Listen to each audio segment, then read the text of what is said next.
the very, very tanky drones, but even, two Wow. or three smart bombs between the Golem and Rattlesnake will take them down. One of the Gila's already going into its armor tank. I mean, on top of everything you just said, one of the Jags actually got in and got a web on that Gila for a while, so he slowed way down, took huge amounts of shield out while he was going slow, and even though he burned out of it, he was already in super bad shape. So he's dead. They're trying to get this support off the field so the Gilas can run around freely and try to mitigate some damage that way, but I just don't know how Exodus can come back against these two battleships. It's just two cruisers against a Marauder and a faction battleship. That's really bad news. One hell of a match. The Afterlife started the match really well. They got a bunch of kills.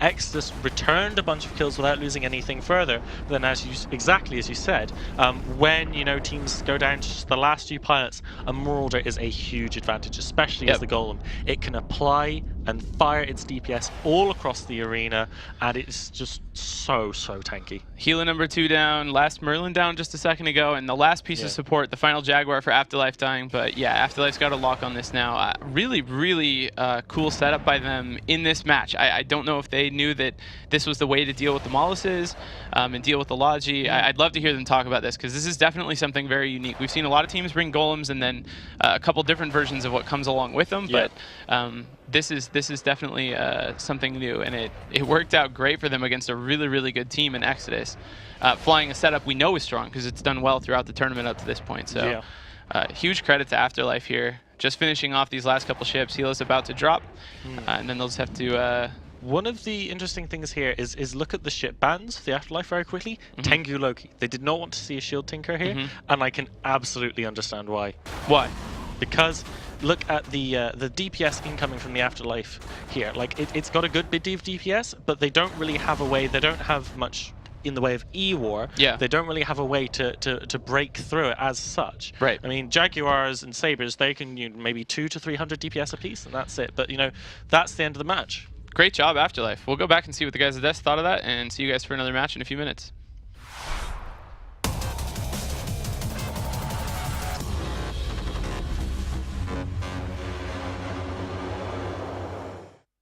You want to stay up to date on the market? You spend most of your time blowing stuff up, but you want to know why Plex are so damn high? Then watch EVE Talk, your weekly look at the market in EVE Online. EVE Talk with me, the Lone Wolf, every Saturday, only on YouTube.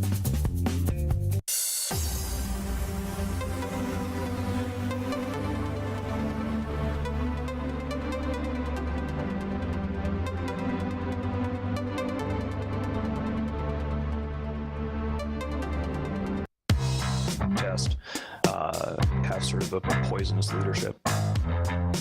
Poisonous leadership. Poisonous leadership. Poisonous leadership. Poisonous leadership.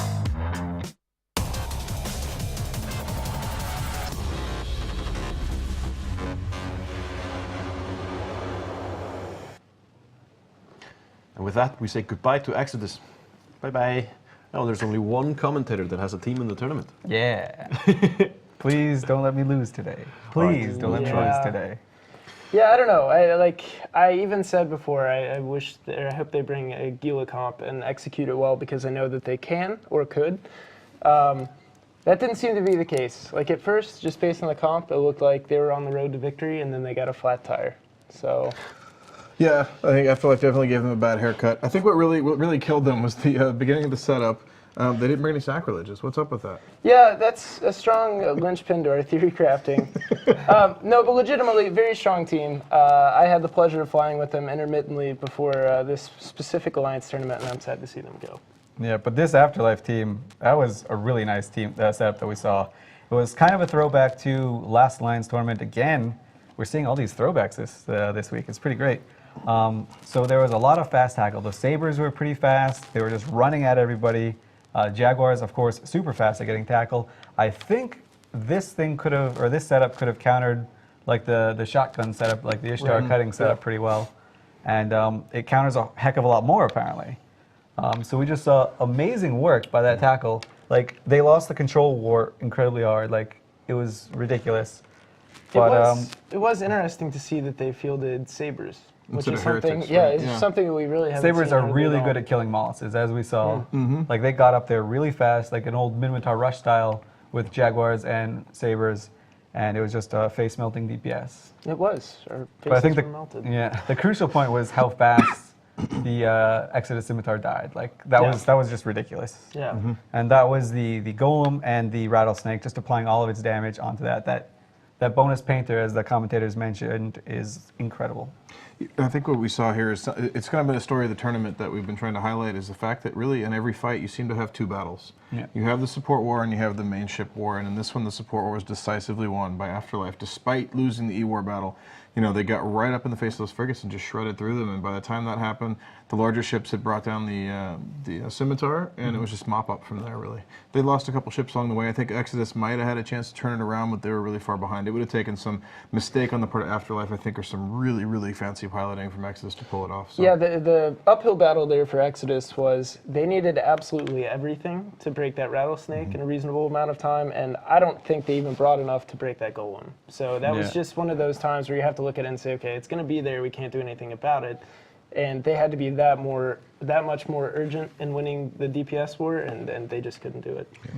So, like I said, Exodus are going home and Afterlight proceed. We will see more of them later after the best out of 3 that we have coming up after the next match. We are behind schedule, so we're trying to go through this as fast as possible. So we're not taking a break this time? No. Okay. No breaks for you. We power through it. we can do this. Yeah, we can do this. I'm sure we can. If the teams can, we can. Certainly. Next up is Triumvirate versus Tactical Narcotics team. This is a match that I've been really excited about because TNT are I'm going to call them a wild card. They're magical. Yeah, they're magical. They're a true wild card. Yeah. If you haven't been watching the tournament, you should go back and watch the TNT matches. Just weird stuff happens. Like you can't explain why or how these things happen. They just force errors. Like it's just bizarre. So I don't know. Tri is an amazing team, but I don't know if you can go against this crazy mojo. Triumph have banned the Vector Navy issue and the Ishtar, while TNT banned the Simi and the Rattlesnake. I think that's interesting, actually, because those are really smart bans. Tri has run drones every match, if I'm not mistaken. And it seems like they're especially comfortable in rattlesnakes, which have been proven effective in all these matches. We've now seen tons of different variations on rattlesnake setups. I think that was probably what they were planning to pick. If they had their first pick, they would have gone rattlesnake. Well, keep in mind that Tri have the rattlesnake flagship, and they actually 2 matches ago they themselves banned rattlesnakes and then brought their flagship. So that doesn't completely obviate the rattlesnake setup from Triumvirate, which they're very comfortable with. So that's something that TNT needs to keep in mind going into the match. And maybe they're trying to bait that exact thing out. I mean, that is possible. Tri have some really neat setups with the rattlesnake. We saw like the one rattlesnake setup, the 2 rattlesnake setup. They could probably shoehorn a 3 rattlesnake setup in there, and they're scary. They are, but as we saw in their last match, 2 rattlesnakes beat 3 rattlesnakes. Yep. So the Sir Squeeble's school of math is. But it was a flagglesnake. It was a flagglesnake. It was a flagglesnake. That totally, we don't factor that into the Squeeble School of Math. Yeah. Right, there's like an asterisk next to that, and you gotta go to the glossary to... Yes. Yeah. Also, we don't offer degrees in anything. So it's more just a way to spend your time. Oh, yeah. We all need that. Yeah, that's why I stream. Yes, all right. I'm going to go with Triumvirate. I'm still a fan of Starfleet Commander. So even though my heart says TNT, my head says Tri. So I'm going to go with Tri. Yeah, it's 50-50 for me, but I apparently circled this earlier, so I will also go with Triumvirate.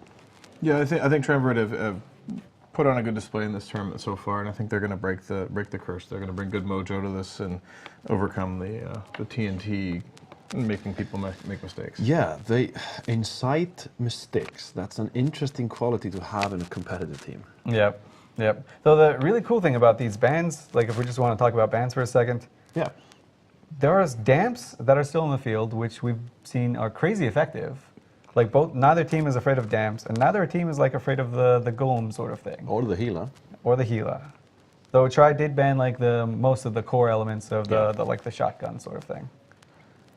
If they adjust really rapidly, they can bring the exact comp that we just saw beat Exodus, and they can bring a golem and a rattlesnake. That would be really on the fly, although I think they're already in the tournament system. So they're already on field, and the match is ready. Oh, excellent. So we should just go. Let's just go.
My nerds, welcome back to the commentary booth with Apothony and CCP Rise. We have yet another Golem bus drone plus undermanned drone boat here from Tactical Narcotics as I trip over my words. We have Golem, double EOS, double Stratios, triple Vexor going through the bans of Vexor Navy and Ishtar for Tri. Rise, tell us about this awesome Tri team.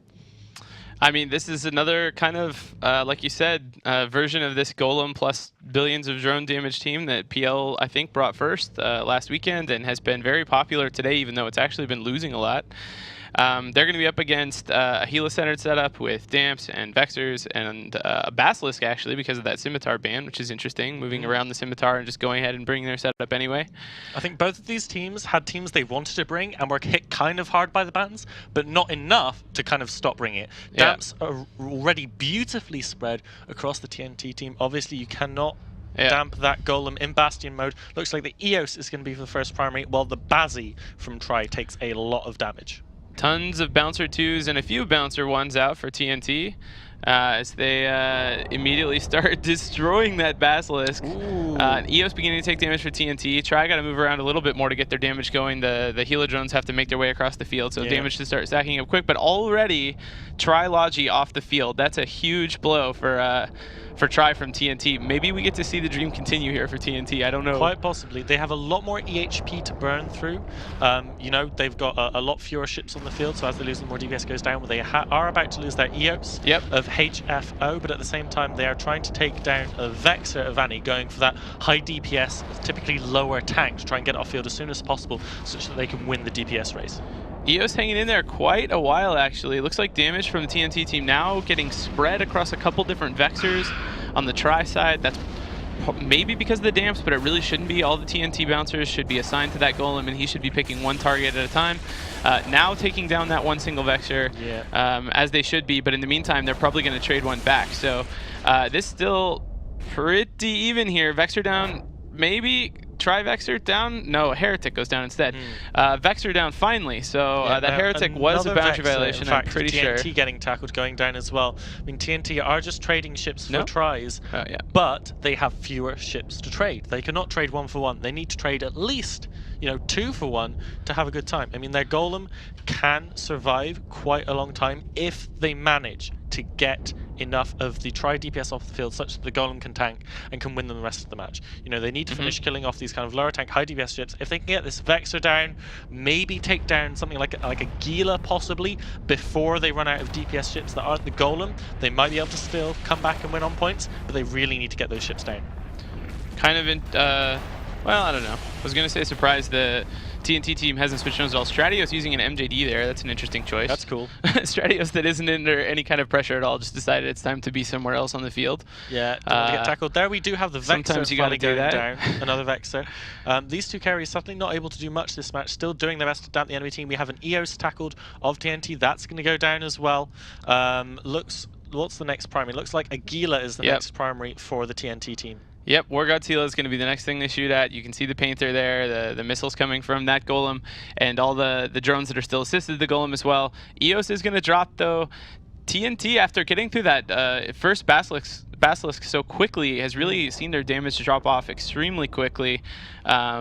And it's taking them forever to kill anything, which is really bad news. I don't know if Tri has the damage available to kill the Golem. That's kind of this recurring theme we've seen is kind of, can you get through the Golem when you get to the end of the match? They really need to take this Hela down. If this Gila goes down, then I think the Golem will be fine. They've still got 2 Stratios, which have the resist bonus. They have a ton of power grid. The Stratios has a fantastic tank. It'll take a while to burn through them. All the meanwhile, they are burning through what's DPS is left to Tri. You know, with that Golem paint, they can still, you know, maybe kill these frigates. Looks like the Gila is now neutered and paint as well. I'm surprised they managed to get Knossos on it. I wonder where that Knossos is coming from. I doubt it would have got close enough to the Golem. Well, looks like it's coming. Well, it is actually orbiting the Golem. So it did go straight to the Golem for some reason. That's not going to help it. Looks like that final Vexor going down, 2 Stratios left. But it's still really close on points. The points match has been going from side to side. We've got Tri standing at 50, TNT at 41, slowly behind at the moment.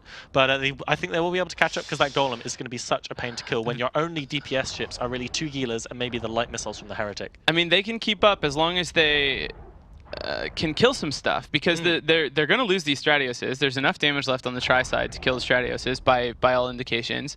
And in the meantime, their Helas are dying really slow. Yeah. I don't think they're going to be able to kill the Golem, but the Golem has a long ways to go to sort of rebalance the points war here. Yeah. Maybe it'll happen not so without too much difficulty if he can pick off support later in the fight, but this is still a really close match. I can see it's fun to watch Elise bounce up and down across the room. He's so excited that Tri might lose here, taking another really, really strong tournament team out of the way for a lot of these these other guys still in the tournament. I mean, but if the Stratios down for TNT. If this final Stratios goes down, and you know, I think we know it is going to, the Golem will need to kill every single ship apart from the Vulture before the 5 minutes run out. Is that in true? order to be heading points. Well, it needs to kill. Sounds like so it can't maybe be quite true, but it close. can avoid killing the Heretic and the Crow, but it needs to kill the 2 Gilas and the 2 Carries to catch up and just win on points, assuming it can tank, which we think it can. You know, this Gila now, it's lost the last of its shield, chopping through armor. That's another bunch of DPS. You know, the longer this Stratios survives, they need the DPS of the Stratios to really kind of secure the win in here. All right, Gila finally down. That's a big piece of damage, which gives the Stratios a bunch more time on the field, theoretically, that he can add damage to that Golem, giving him a chance to take something else out. It looks like they're going to go for support next. Taking out a Heretic next, that seems fine.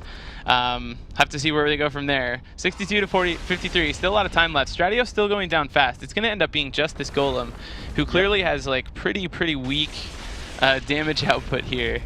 It's gonna be interesting to see kind of how this goes. I mean, we're 57 to 62. When the Stratios goes down, Tri will have 74 points. So TNT need to find, very quickly doing math, something like 17 points to come up and win. So you can make 17 points. That's just one Gila and a carries, right? Yeah. That is a Gila and a carries would be 18. Yeah, that would be fine. So you know, with the bonus paint, with he's the cruise shooting missile, the Vulture. Why would you shoot the Vulture? He's got 3.5 minutes to kill the Vulture. He changed his mind. He's going to shoot a carries. Yeah. He just wanted a couple volleys on the Vulture. Yeah, he probably started and then his team captain went, "No, don't shoot that." But I still, mean, depending, that carries, we know, taking a lot of damage. Yeah, I mean the carries should go down. We know, the Golem can shoot across the entire field. He's got the painter to help him out. Yeah. And carries, they are moving pretty fast. They don't have that MWD bloom bonus of the other frigs. So Sib's going to be, normal MWD frigging size plus the mega TP of the Golem. It's already going into armor. And it looks like it will be going down shortly as Elise gestures madly from the other side of the room. This carries is... Nothing, sorry. I didn't mean to... By all means. Oh, I was just going to... Our helpful... commentators in the other room pointed out that the Vulture might be a good target because the Vulture actually has rep drones. So the Vulture has rep drones on the Helas. That's making them tank quite a bit more than they otherwise would. Yeah. If they go after the Vulture rather than a Hela, he's not going to get rep drone support. Yeah, which I wonder though, will the Vulture have a ASB fitted just for a bit of extra local tank? Because that could as well make it a really difficult thing to kill, especially with that resist bonus. Yeah. ASBs on a Vulture will make it last forever. Absolutely. I mean, this carries does look like it's going to go down. TNT gave up on the carries. Now switch the painter over to the Hela again. Structure. Why would you give up on it in structure? Let its shields regen. It's also moving. It also ran out of cap and started only moving at like 500 meters a second. The carries, it's going so slowly. Just like one more volley, one more good volley. It is going back on the carries. It could He's decided to finish it off. Could have been a range issue, possibly. I really don't know. That's a very strange choice. Back to the carries, though, now. He's giving me a heart attack with his indecisive target calling. He's giving everyone in the room a heart attack. I can see them. It looks like the carries will go down with this final volley. Yeah. That will bring them up to 63 Except he just got a bunch of reps from those rep drones again. Yeah. They need 11 more points. So he either has to kill a Gila. There is just not time now. He needs to kill a Gila. Carries down. He cannot shoot the carries and the Crow and still win. No. He has to kill this Gila or the Vulture. He's going to try for the He's made the right choice. He has gone for the Gila. Can you kill a Gila in a minute and a half with a Golem with rep drones on the Gila? MJD active for the Hela. You can see here. He's going to move. Of course, moving away from his rep drones. Yeah, but it will waste choice. a volley or two. That's in flight. That's true. Okay, he also potentially puts him out of the arena, but it doesn't. That would have been bad. He's safely MJDs across the arena. It doesn't even break the lock by the looks of it. And the volleys actually hit him from the side. So really nothing happening there except dodging away from his rep drones.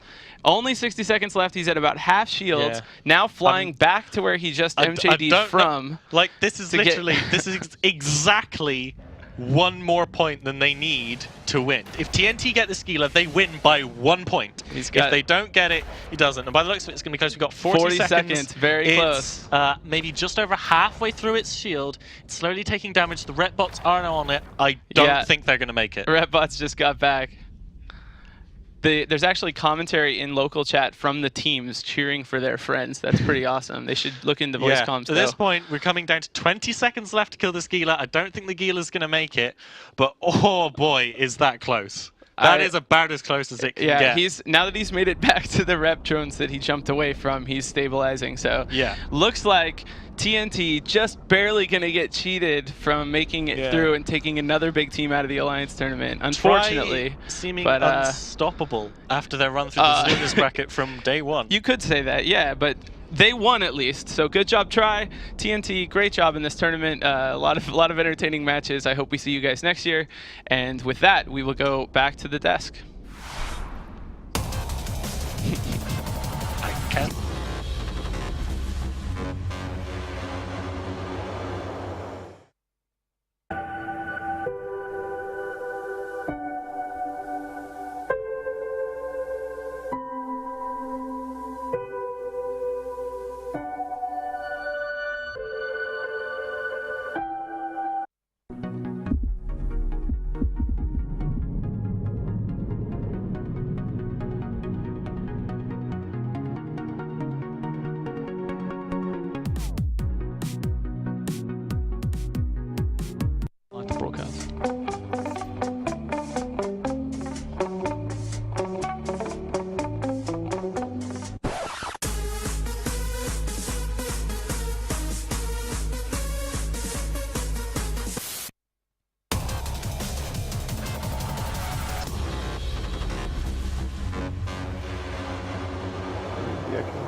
Well, even despite having commentators almost FCing for them, TNT did not break that final final Gila, I'm sorry, that final Gila, that one lived, and therefore ensuring victory from